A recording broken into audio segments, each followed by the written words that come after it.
पिछले एपिसोड में आपने सुना था कि विनोद विक्रम के वो सीरम लगा देता है और जिसका रिजल्ट देखकर विनोद आश्चर्यचकित हो गया। दिखने में विक्रम भेड़िया मानव से भी ज्यादा खूंखार दिख रहा था। उसके पीछे की तरफ की हड्डियां बाहर की ओर निकल गईं, जो कि बहुत ही भयानक लग रही थी।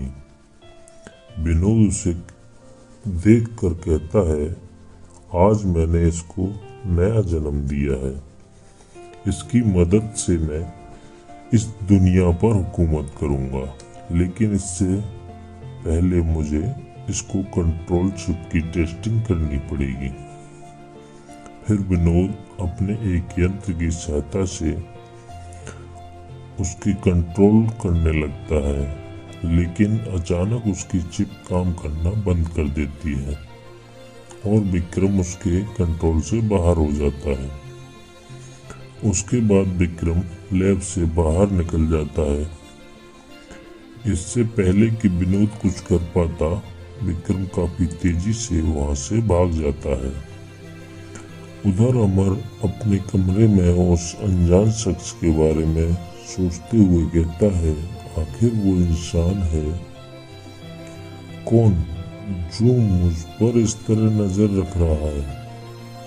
कहीं उसे मेरे भेड़िया मानव होने का पता तो नहीं चल गया? मुझे जल्द ही उस इंसान के बारे में और जानकारी निकालनी होगी। फिर वो अपने घर के सारे कैमरों की वीडियो फुटेज देखने लगता है, मगर उसे उस इंसान का चेहरा देखने को नहीं मिलता। उधर विक्रम बेकाबू होकर लैब से काफी दूर शहर की तरफ जा रहा था। तभी उसे ढोल नगाड़ों की आवाज सुनाई देती है। वो मुड़कर पीछे देखता है, वहां एक बारात शहर की तरफ जा रही थी। विक्रम उन्हें देखकर जोर से गुर्राता है और उनके सामने जाकर खड़ा हो जाता है। उसकी गुर्राहट सुनकर और उसे देखकर सारे लोग भयभीत हो जाते हैं। वो समझ नहीं पा रहे थे कि ये जानवर है या इंसान, फिर एक शैतान।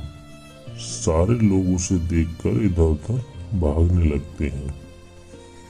उस बारात में कुछ पुलिस वाले भी होते हैं। वे तुरंत गाड़ी से निकलकर विक्रम पर गोली चलाने लगते हैं। सब गोलियां विक्रम के शरीर को चीरती हुई निकल जाती हैं, लेकिन अगले ही पल गोली से बने घाव अपने आप ठीक हो जाते हैं। ये देखकर वे पुलिस वाले डर जाते हैं और वहां से भागने लगते हैं। विक्रम उन पुलिस वालों को बड़ी बेरहमी से मार देता है। फिर वो सारे बारातियों को एक एक करके मारने लगता है, लेकिन वहां से एक आदमी किसी तरह अपनी जान बचाकर निकल जाता है। सबको मारने के बाद विक्रम शांत हो जाता है और पास की फैक्ट्री में चला जाता है। उधर विनोद अपने चिप के खराब होने की वजह से काफी नाखुश था। वो दूसरा कंट्रोलर बनाने लगता है, जिसमें बहुत ज्यादा समय लगने वाला था। बहुत देर के बाद वो कंट्रोलर बना लेता है। इस बार वो पहले से ज्यादा स्ट्रॉन्ग कंट्रोलर बनाता है। वो एक मकड़ी जैसा दिखने वाला कंट्रोलर बनाता है, जिस पर बचे हुए सीरम भी डाल देता है, ताकि जरूरत पड़ने पर वो इसके इस्तेमाल से विक्रम को और ज्यादा खूंखार और ताकतवर बना सके। अगली सुबह विक्रम को जब होश आता है तो वो अपने आप को नॉर्मल पाता है। वो फैक्ट्री से बाहर निकलता है। बाहर उसने सारी बारात को मार दिया था। ये देखकर वो डर जाता है और सीधे विनोद की लैब में आ जाता है। लैब पहुंचकर वो विनोद के गिरेबान को पकड़ लेता है और उससे पूछता है, कल तुमने मेरे साथ क्या किया? मैं अपने बस में नहीं था। तुमने मुझे क्या बना दिया? विनोद विनोद उसे पूरी बात बता देता है और कहता है, तुम अपने आपे से बाहर इसलिए हो गए थे क्योंकि तुम्हारा कंट्रोलर खराब हो गया था।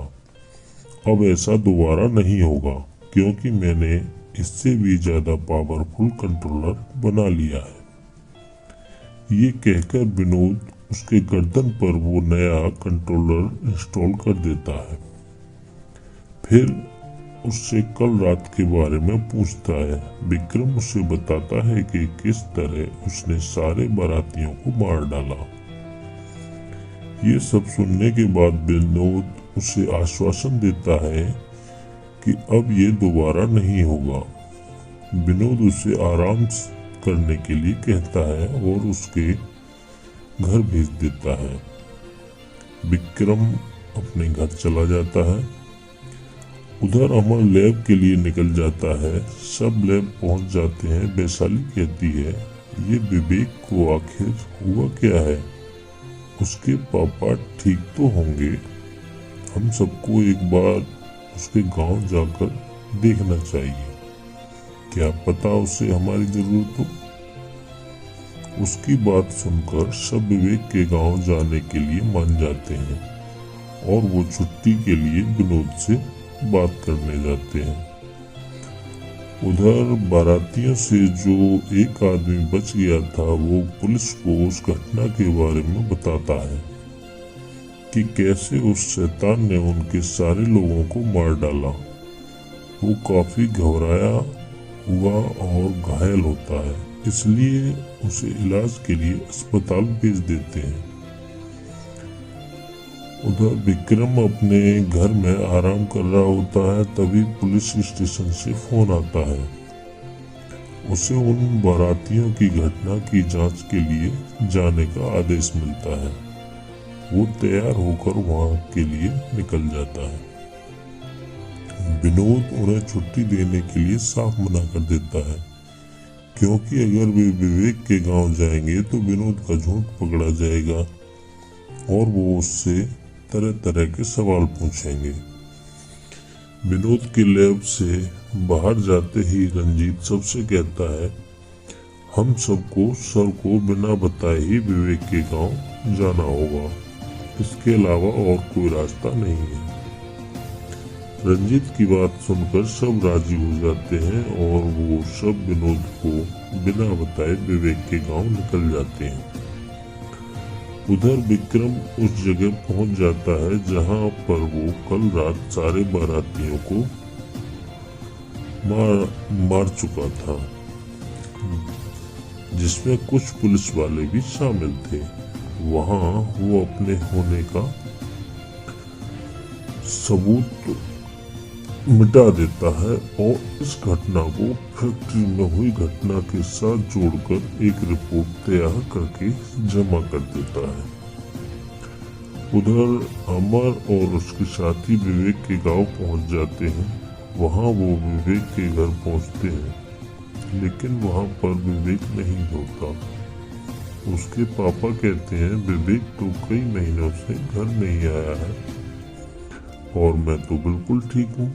तुम सबको कोई गलतफहमी हुई होगी। ये सुनकर अमर और उसके साथी हैरान हो जाते हैं। वैशाली कहती है, अगर विवेक गांव नहीं आया तो सर ने हमसे झूठ क्यों बोला कि विवेक के पापा की तबीयत खराब है। अमर और उसके साथियों को विनोद के ऊपर शक होने लगता है। फिर वे गांव की हरियाली का आनंद लेने लगते हैं और कुछ देर बाद शहर वापस आ जाते हैं और अपने अपने घर चले जाते हैं। अमर जैसे ही अपने घर पहुंचता है, दरवाजे पर उसे एक चिट्ठी मिलती है जिस पर भेड़िए का निशान बना होता है। वो उसे जल्दी से उठाकर अपने जेब में डाल लेता है और अपने कमरे में चला जाता है। कमरे में जाकर अमर उस चिट्ठी को पढ़ने लगता है। उसमें उसे एक इनविटेशन मिलता है जिसमें जंगल के किसी जगह का लोकेशन लिखा होता है और उसे इस किताब को लाने के लिए भी लिखा होता है। जो वो उन आदिवासियों के मुखिया से लाया था। ये सब पढ़कर अमर हैरान हो जाता है। ये चिट्ठी आखिर उसे लिखी किसने? दरअसल ये चिट्ठी उस अनजान शख्स ने लिखी थी जो अमर पर लगातार नजर रख रहा था। अमर जानना चाहता था कि उस पर कौन नजर रख रहा है, इसलिए वो रात में खाना खाने के बाद अपने पापा को बिना बताए उस किताब को लेकर चुपचाप अपने घर से निकल जाता है। उधर विक्रम के बड़े बड़े अफसरों को उस आदमी की बातों पर विश्वास नहीं होता, लेकिन जब विक्रम अपनी रिपोर्ट उन्हें दिखाता है तब बेहोश में पड़ जाते हैं और उससे इस केस को सीक्रेट रखने को कहते हैं। फिर विक्रम वहां से चला जाता है। अमर जंगल में निकल पड़ता है, उस जगह जहां उसे बुलाया गया था। वो अमर वहां जंगल में काफी भीतर जाने लगता है। जाने के रास्ते बहुत छोटे, कोई भी इंसान वहां जाने के लिए राजी नहीं होता, मगर अमर बिना डरे बेखौफ उन रास्तों पर आगे बढ़ जाता है। रात होते ही विक्रम का शरीर बदलने लगता है। वो भेड़िया मानव में बदलकर शहर के सुनसान रास्तों पर अपने शिकार की तलाश में निकल पड़ता है। विनोद के यंत्र में एक लाल रोशनी जलने लगती है और एक तरह का बीप बजने लगता है। विनोद उठकर अपने यंत्र को देखता है और कहता है, ये विक्रम तो फिर से भेड़िया मानव बन गया।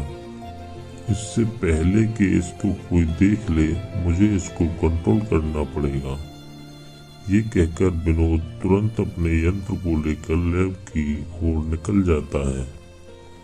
लैब पहुंचकर वो अपने यंत्र से विक्रम को कंट्रोल करके अपने लैब में बुला लेता है। कुछ देर बाद विक्रम वहां पहुंच जाता है। विनोद उसे कांच के एक कमरे में जाने की कमांड देता है और वह कमरे में चला जाता है। फिर विनोद इस पर कुछ टेस्ट करने लगता है। टेस्ट से उसको पता चलता है कि विक्रम के शरीर ने उस सीरम को पूरी तरह से अपना लिया है। अब वो जब चाहे भेड़िया मानव बन पाएगा। उधर अमर उस जगह पर पहुंच जाता है जिस जगह के बारे में उस चिट्ठी में लिखा था। वो देखता है चारों तरफ सिर्फ पहाड़ और चट्टानें हैं, आसपास कोई भी नहीं है। वो ऊपर की ओर देखता है। ऊपर एक बड़ी सी चट्टान पर वो अनजान शख्स बैठा होता है जिसका चेहरा अमर देख नहीं पाता। अमर को देखते ही वो उसके पास आता है। वो काले कपड़े में पूरी तरह से लिपटा हुआ होता है। अमर को वो अपने पीछे आने को कहता है। इससे पहले कि अमर उससे कुछ पूछ पाता, वो जाने लगता है। ये देखकर अमर उसके पीछे पीछे जाने लगता है। थोड़ी देर बाद वो शख्स एक गुफा में चला जाता है। अमर भी उसके पीछे पीछे गुफा के अंदर चला जाता है। वहां जाके उसकी आंखें फटी की फटी रह जाती हैं। अमर उस गुफा में बनी मूर्तियों को देखकर अचंभित हो जाता है। वहां इतनी डरावनी मूर्तियां थीं कि कोई भी आम इंसान उन्हें देखकर आगे जाने के बारे में नहीं सोचता, लेकिन अमर बिना डरे उस शख्स के पीछे पीछे जाने लगता है। उधर वैशाली को नींद नहीं आ रही थी। वो उस भेड़िया मानव के बारे में सोचकर परेशान हो रही थी। तभी वो अपने कमरे से बाहर जाती है और अपने कंप्यूटर पर भेड़िया मानव की खोज करती है। वैशाली को पता चलता है कि भेड़िया मानव का जन्म हजारों साल पहले हुआ था। वे आधे इंसान तथा आधे भेड़िया होते हैं, लेकिन उन भेड़िया मानवों को ठीक किया जा सकता है जो पहले इंसान थे। वे इंसान के जैसे चालाक और भेड़िए के जैसे ताकतवर होते हैं तथा वे अपना उत्तराधिकारी चुन सकते हैं।